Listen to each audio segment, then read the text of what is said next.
입양을 영어로? 생각이 너무 어려워. 어려워 모르겠는데요. 해외 입양을 영어로? Adoption from foreign country. Foreign adoption. 해외 입양을 영어로? International adoption. 자신만만 생생영어의 김성백입니다.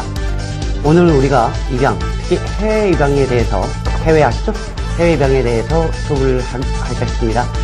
입양이라는 말, adoption, 대체로 우리가 아는 표현입니다만 사실 해외 입양, 국내 입양 조금 세부적으로 들어가 보면 그때부터 우리가 소위 말해서 이게 맞는 표현인지 아닌지 좀 혼동하게 되죠. 오늘 그 궁금증을 다 벗겨드리겠습니다. 먼저 Today's Key Expression 하나씩 살펴보면 정말 궁금증이 많이 해소될 것 같은데요. 국내 입양과 해외 입양이라고 할 때 영어로 어떻게 해야 될까? 당연한 얘기입니다. Adoption이라고 하는 것이 입양이기 때문에 국내 입양이라고 할 때는 Domestic Adoption 이런 말씀이 되겠고요. Domestic. 두 번째, 해외 입양이라고 할 때는 다양한 형용사를 쓸 수 있겠는데요. 첫 번째로는 해외를 의미하는 Overseas 혹은 외국이라는 Foreign 그리고 International, Intercountry Adoption 이라고 한다면 이 모든 표현이 해외 입양이라고 할 때 쓰는 표현이 아주 훌륭한 표현이 될 수 있습니다. Domestic이라고 하는 말 우리 뭐 잘 압니다. 국내 혹은 가정을 얘기할 때 쓰는 말이었죠. 그래서 Domestic Adoption이라고 하면 국내 입양이 되겠고요. Domestic Violence라고 한다면 가정폭력이라고 할 때 가정을 의미하는 말이다라는 거 우리가 지난 시간에 학습을 했었는데요. 자, 그렇다면 입양기관이라고 할 때는 영어로 어떻게 하면 좋을까요? 입양이라고 하니까 분명히 adoption은 들어갈 것 같은데요. 그럴 때 쓰는 말이 adoption agencies라는 말 씁니다. agency예요, 말 그대로. 꼭 뭐 박찬호의 agency 이럴 때만 쓰는 것이 아니라 기관이라고 할 때 우리가 항상 agency라는 말을 아주 빈번하게 많이 쓴다는 것도 알아두시고요. 입양을 주관하다 혹은 주선하다라고 할 때 그럴 때 organize adoptions라고 해서 organize라고 하는 거죠. 바로 입양 기관이 하는 일이 organize adoptions, 입양을 주선하고 주관하는 것이다 라고 보시면 되겠습니다. 입양을 보내는 국가가 있겠고요. 입양을 하는 국가가 있겠는데요. 입양을 보내는 국가를 우리가 source nations라고 합니다. source nations, 즉 근원이 되는 국가란 얘기예요. 즉 애가 태어나서 어느 정도 자랐던 바로 그 국가를 얘기할 때 source nations라고 하고요. 그리고 입양을 하는 국가를 얘기할 때 receiving nations라는 말 쓰면 되겠군요. 여기 source nations나 receiving nations라는 말은 꼭 입양에 국한돼서 쓰는 말은 아닙니다. 우리나라에도 상당히 많은 수십만 명의 외국인 노동자들이 와서 일을 하고 있는데요. 이런 외국인 노동자들이 있던 나라, 즉 외국인 노동자를 보내는 나라가 source nations가 되겠고요.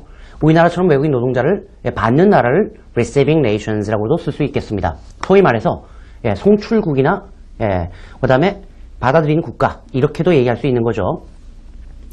자, 그렇다면 만약에 우리가 모국이라고 할 때는 어떻게 써요? 자기가 태어난 나라를 얘기할 때요.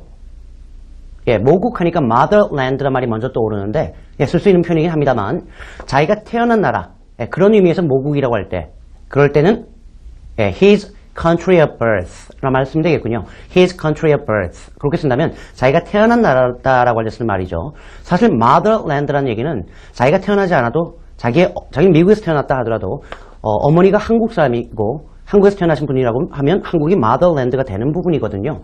그렇기 때문에 입양에서 정확히 자기가 태어난 나라다라고 할 때는 his country of birth 그렇게 쓸 수 있다는 거 꼭 기억하시면 좋겠군요. 자, 입양이라는 얘기가 나왔으니까 입양아라는 말도 알아야 되겠고요.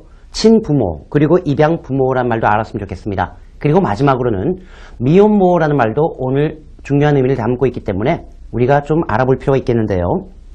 입양아라고 할 때 입양이 된 아이라는 의미로 수동태로 써야 되겠죠. 그래서 adopted children, 즉 adopted children 이라고 하신다면 입양아가 되겠고요.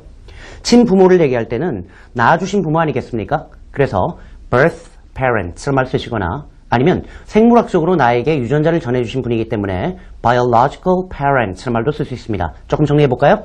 birth parents 혹은 biological parents라고 하신다면 친부모다라고 할 때 쓸 수 있는 좋은 표현입니다. 입양부모라고 할 때는 말이죠. 이때는 adoptive parents를 말씁니다. 예, 바로 adoptive. 예, 그렇게 쓰셔야 되겠는데요. 그래서 adoptive parents. 그렇게 쓰시면 입양 부모라고 할 때 쓸 수 있는 좋은 표현입니다. 미혼모를 구태여 알아보자라고 하는 이유가 상당히 많은 입양 아들이 미혼모의 자녀이기 때문에 그렇습니다. 미혼모는 말 그대로 결혼하지 않은 엄마 아니겠어요? 그래서 unmarried나 unwed mothers 혹은 moms 그렇게 쓰면 좋겠군요. 다시 말하면 unmarried mothers 혹은 unwed mothers 그렇게 쓰신다면 미혼모라고 할 때 쓰는 표현인데요. 자, 우리나라에서 한때 지금도 사실 없지 않아 그런 분위기가 있습니다만 입양을 많이 시켰던 이유가 가장 큰 이유가 두 가지죠. 첫 번째로는 먹고 살기 힘들었기 때문에 예. 두 번째로는 그 가정에서 그 아이를 원치 않았기 때문이에요. 근데 그 원치 않는 이유 중에 하나가 뭐냐 했더니 남아선호라고 하는 부분이 있죠. 사실 뭐 금색이 들어와서는 많이 바뀌긴 했습니다만 사실 1900년대만 해도 예, 뭐 1999년, 뭐 98년 그때만 하더라도 사실 남아선호라는 부분이 참 많은 예, 어떤 우리나라 사회의 어떤 그 하나의 트렌드였는데요. 남아선호라고 할 때 영어로 어떻게 쓰면 좋을까라는 말을 생각해보면 예, 뿌리가 깊은 거 아니겠어요? 그래서 the deep-rooted preference. preference는 선호하는 겁니다. 그죠?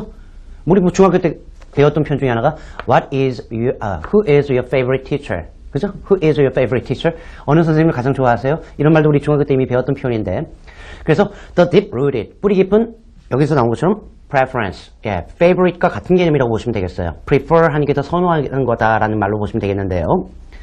The deep-rooted preference for sons over daughters. 예, 근데 누구를 더 선호하나 했더니 for sons, 뭐뭐보다 over daughters. 예, 이어서 연결해 볼까요? The deep-rooted preference for sons over daughters. 그렇게 쓰면 되겠고요. 두 번째로는 예, favorite이 사실 여기에 나와야 되는 부분이었는데 a traditional favoritism towards males 아니면 그냥 boys 그렇게 쓰셔도 괜찮습니다. 아까 조금 전에 말씀드렸던 것처럼 favorite 가장 좋아하는 것 아니겠어요? 가장 좋아하는 혹은 가장 좋아하는 것 혹은 사람이기 때문에 여기 나온 것처럼 a traditional favoritism 전통적으로 가장 좋아하는 거죠. 누구를? towards males 아니면 sons. 어차피 딸 아니면 아들이니까 아들을 더 선호하는 전통적인 사고예요. 남아 선호다라고 할